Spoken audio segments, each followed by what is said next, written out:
Mimi naitwa Emily Nandi, na wakati wa post election wa mwaka 2007 nilikuwa naishi huko Ngeto kwa kijiji, na kile ambacho niliona ni kwamba kabla ya kura kesho yake nilikuwa nafanya biashara hapo kwa hiyo barabara kutoka Makona ikienda Mathare North. Niliona watu wakipigwa na chuma, damu zikitoka, yani Wakikuyu walikuwa naona mtu akiwa ni Mjaluo wanamgonga na chuma, damu inatoka, watu wanakimbia hivyo kabla kesho yake kura ipigwe. Na kura ilipopigwa kesho yake watu wakawa na tension kwa sababu wakati walikuwa na hesabu kura, huyo Raila alionekana ako mbele, lakini punde kaonekana sasa huyu mwingine ndiye ako mbele, na walipotangaza matokeo watu wakaanza kupigana.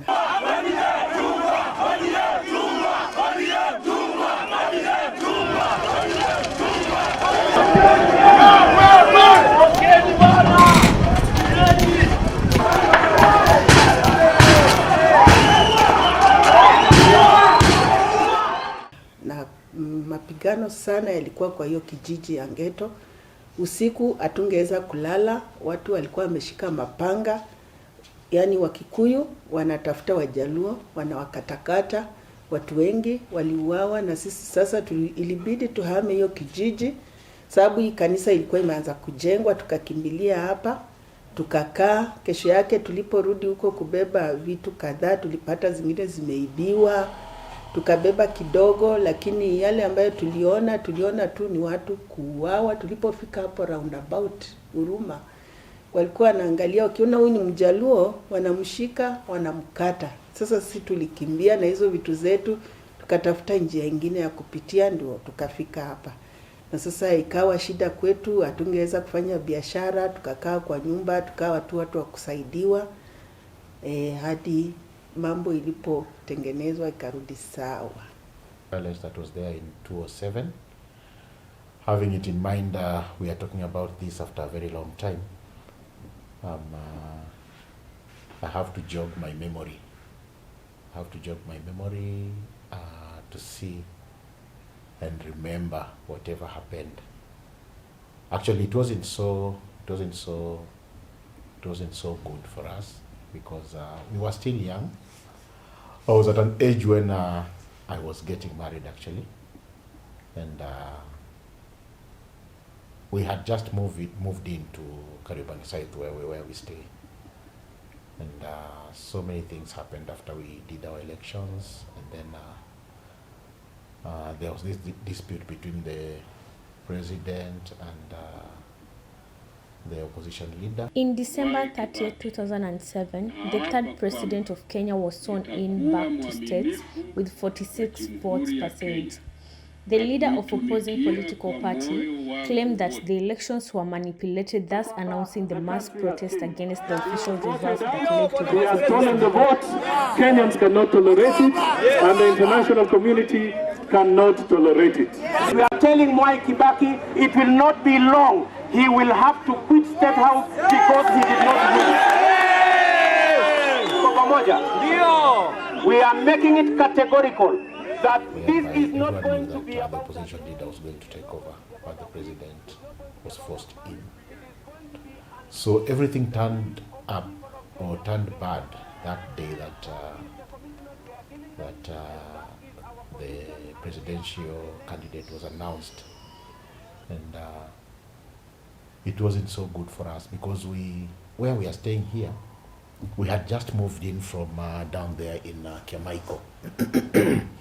And then Kiamaiko down there, as you know, Kiamaiko down to Kariobangi and Mathare North is a place where mostly it's infested by Luos.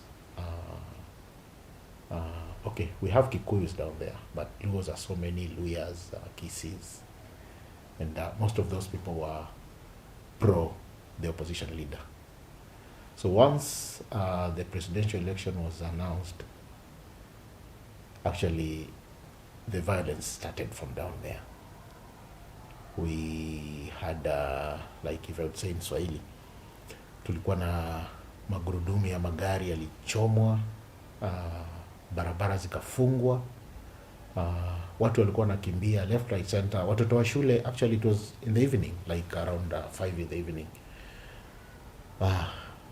Watoto wengi waliumia because kule kwa slum hata mtoto kurudi kwa nyumba ilikuwa si rahisi. So we had just moved in Kariobangi South, where we had got a parcel of land where we had put up our church, but we still had our presence down there where we had the former church that we used to use, the prefab as a church that we used to use. Na we were moving our things, lakini it was not easy for us because ukikutana na hawa watu ambao walikuwa na riot all over, tulikuwa tunanyang'anywa vitu, ama upigwe ama ufanye nini coming to this other side. Hapa penye tunaishi, it's a place where mostly we had that the militia group which used to be called Mongiki. It was actually they had their base around here, but for us being children or guys who were brought up in ghetto, hatukuwa tunawaogopa. So we came in knowing that we had brought this place and we had all the rights to come in, though they had their own rules in this place, whereby it was still a fallow land which had not been built anything. So we came in and put up our church, started building. But for every materials that we used to bring in at that time, because of those Mungiki guys, we used to pay. Every truck, I think we used to part with 200 shillings for every truck of sand, a truck of ballast, truck of any kind of material that you bring in for building. So on my case, personally, as I said earlier on, is that that time is the time that I had just gotten married. I got married in 2007 January. By the end of it, by the time the violence was erupting, my wife was like, she was giving birth at Aga Khan. And I had to commute from my house to Aga Khan every morning, having the riots on the road because the tires were being burnt, people were being beaten. Movement was not easy, actually. From morning, like say at 7 in the morning to 8 in the evening, you could not move. But having my wife in the hospital at Aga Khan, luckily I had a car, which I used to use. I just braved myself, and I used to go and face those people who were rioting on the road. So every morning I had to use Outer Ring Road to Thika Road, then back to up to Aga Khan, the main hospital. I did that for more than 2 weeks. My car was towed like twice, and I had to go through those bonfires that were being done. But it wasn't a thing to me. I was just focused on my wife, and the violence actually itself was not actually bothering me, because I had to see that the one that I value most in my life was safe. Actually, God helped us. We went through it. It got finished. But we lost friends whom we used to have initially down there at Kiamaiko. We lost houses. They were burnt down. We had prefabs around the former church that we had. They were burnt down. We lost property, but with time, we've actually recovered most of the things that we lost, unless. So personally, I think I didn't experience much of violence because I was in high school back then, and back in the countryside, it was quite peaceful. But post-election, I saw some pockets of violence in my market area. So I witnessed maybe the Kikuyu traders who were at our marketplace. Their shops were vandalized and their merchandise was stolen. And then there was physical violence towards people that were not from our tribe, because I was in the countryside. So I could not go back to school as scheduled back then, because we used to close for like 2 months, 1.5, 2 months. So my academic journey back then was interrupted.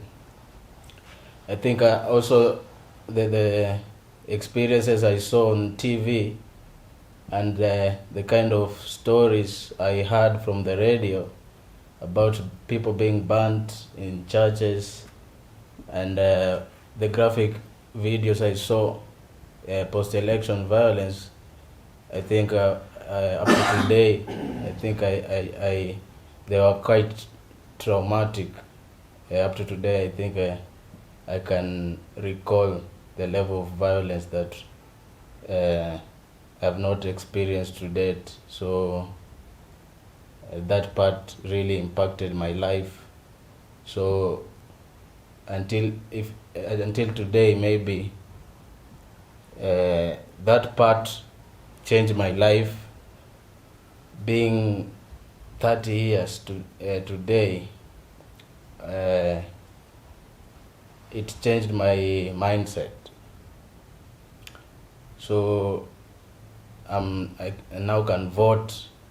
I have a legal right to vote, and reflecting back on what happened on that post-election violence, I now can make sound decisions regarding my right to vote and my right to maintain peace as an adult. Yeah, thank you. So those items were not easily accessible, despite the fact that they were expensively sold. We also saw that airtime. We would buy airtime, for example, 50 shilling scratch card was going at 100 shillings. That is double the price. And consider the fact that this time people are not going to work. Those who for business were not doing their business, for example, me. And so I saw a very rough time during that time, which I would wish that it never repeats. And if there could be any future election-related disputes, I would wish that they are resolved amicably rather than going the violence way. Thank you. General Kofi Annan to come and liberate the talk between the ruling party leader and the opposition party leader. After long talk and mediations, the two leaders came to an agreement and made a conclusion, forming an alliance on February 28, 2008.